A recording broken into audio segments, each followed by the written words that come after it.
দলিল যার জমি তার, অনেকেই কথাটা শুনেছেন, কিন্তু আসলে কোন দলিল থাকলে আপনি সম্পত্তির মালিকানা দাবি করতে পারবেন এবং কী কাগজপত্র থাকলে আপনি মালিকানা দাবি করতে পারবেন?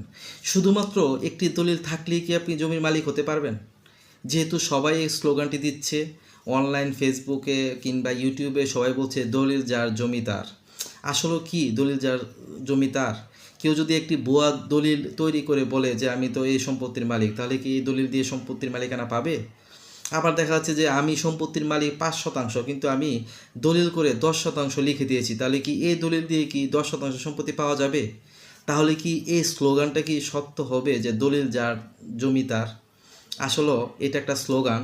এর প্রকৃত কথা হচ্ছে আইনগতভাবে যে দলিলটি আইনসম্মত, আইনগতভাবে কোনো ত্রুটি নেই, যে দলিলটি বৈধ ধাতার কাছ থেকে